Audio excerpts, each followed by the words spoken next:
Esto es para la unidad 4 de espacios vectoriales. En esta ocasión sería lo que es la definición de espacios vectoriales, que en este caso nos dice que un espacio vectorial es un conjunto no vacío de V de objetos llamados vectores, en el que se ha definido dos operaciones, lo que son la suma y el producto escalar, que en este caso serían lo que son los números reales, que está sujeta a 10 axiomas, que fueron los ejemplos que yo encontré. Entonces, en la parte de abajo tenemos lo que son los axiomas. Los axiomas deben de ser válidos para todos los vectores con las incógnitas v y w en v, y todos los escalares en delta y beta deben de ser reales. Entonces llamamos a u más v a la suma de vectores en v, y a delta por v al producto de número real.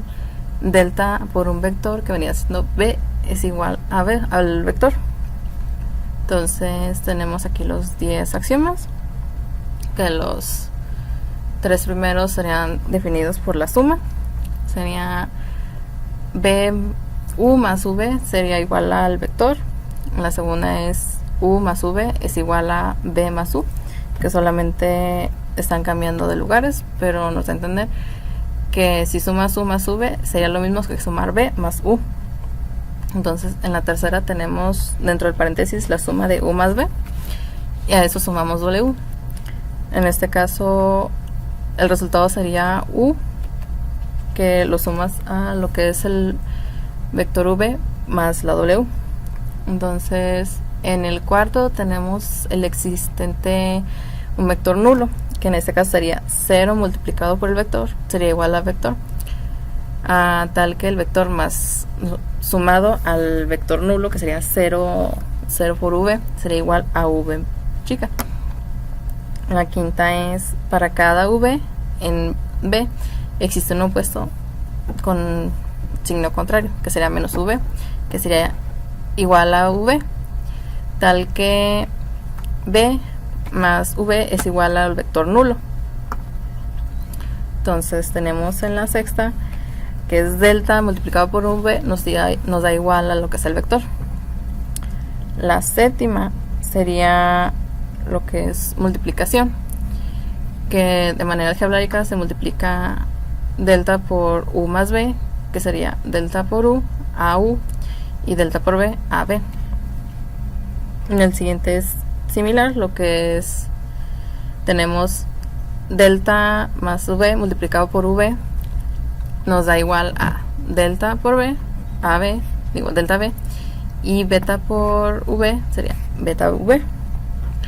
En el noveno tenemos lo que es delta que multiplica a beta v.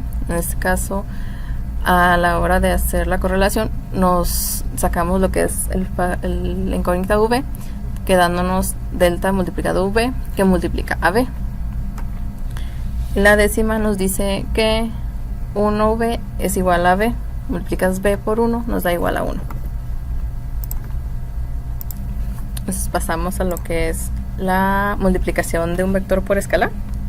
Entonces en esta definición nos dice que el producto de un escalar por un vector da por resultado otro vector con la misma dirección que el primero. Al hacer la multiplicación, el escalar cambia el módulo del vector. En caso de ser negativo, cambia también el sentido. Entonces la multiplicación de un número k por un vector es igual a otro vector. Aquí tenemos que dice con igual dirección, que es un vector. Si multiplicas k por un vector, toma la misma dirección que el vector original. Entonces con el mismo sentido que es el vector u si k es positivo. En ese caso, si tenemos que k es positivo, el vector se mantiene en lo que es el lado positivo. El siguiente es con sentido contrario al vector u. Entonces, con sentido contrario del vector u, si k es negativo. Entonces aquí nos da a entender que si k es negativo, el vector tomará el sentido contrario a k. Entonces, de módulo sería igual, k es el valor absoluto de k multiplicado por el valor absoluto del vector. Entonces, en este caso, los componentes del vector resultantes se obtienen por multiplicación por escalar.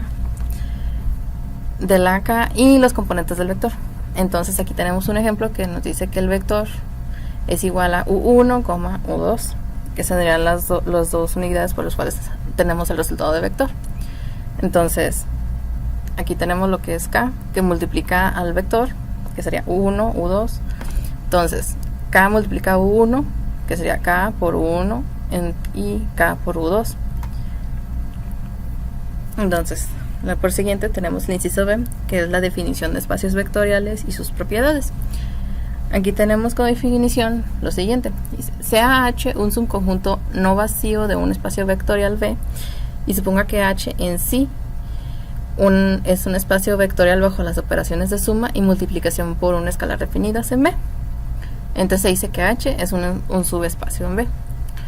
Esto lo entiendo como que si entendemos que H es un subconjunto, o sea, un conjunto dentro de lo que son los espacios vectoriales, entonces H en sí es un espacio bajo las operaciones que son de la suma y las multiplicaciones de los números reales.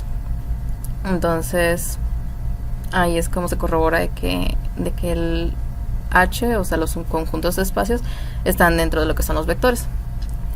El teorema de subespacio nos dice: el conjunto no vacío de H de un espacio vectorial en V es un subespacio de V si se cumple con las dos reglas de cerradura. Las reglas de cerradura son las que tenemos a continuación para que nos ayuden a definir lo que son, si son o no son un subconjunto de espacio no vacío en un subespacio. Entonces la primera nos dice que si X es igual a H y Y es igual a H, entonces X más Y nos da igual a H, que sería el subconjunto de espacio. Y la segunda nos dice que si X es igual al subconjunto de espacio, entonces delta por X es igual al mismo H, que sería el subconjunto de espacio, para todos los escalares dentro de lo que es delta. Entonces, si es obvio que H es un espacio vectorial, entonces las dos reglas de cerradura se deben de cumplir. Entonces, de lo contrario, para demostrar que es un espacio vectorial, se deberá demostrar que los axiomas 1 a 10 de la definición que vimos anteriormente de los espacios vectoriales cumplen bajo las operaciones de suma de vectores y multiplicación por un escalar definidas en V. Entonces, lo que nos da a entender esto es que si el vector cumple con estos 10 axiomas, no se puede considerar un subconjunto, se consideraría un espacio vectorial y no un subconjunto. Entonces tenemos, por consiguiente, para que las identidades asociativas, conmutativas, distributivas y multiplicativas de los axiomas 2, 5, 7, 9 y 10 se cumplan. En el teorema para demostrar si H o no es un subconjunto de espacio, se dice que si X más Y lo que es delta X están dentro del subconjunto espacio, cuando X y Y están en H, entonces y delta es un escalar. Esto teniendo en cuenta que delta multiplicará lo que son X y Y dentro del subconjunto de espacios vectoriales. Entonces tenemos por último lo que son las propiedades de subespacios de espacios vectorial. Entonces la primera nos dice: el vector 0 de V está dentro de H2. Esto teniendo en cuenta que el vector 0 o nulo estará dentro del subconjunto de espacios, dentro del segundo subconjunto de espacios vectoriales. Entonces H es cerrado bajo la suma de vectores. Esto es para cada U en V en H. La suma de U más V están en H. La tercera y última es H es cerrado bajo la multiplicación por escalares. Esto es para cada U en H y cada escalar en C. Entonces tenemos que el vector de escalar por cada, multiplicando el vector de escalar por U, entonces nos daría que está en el subconjunto de H.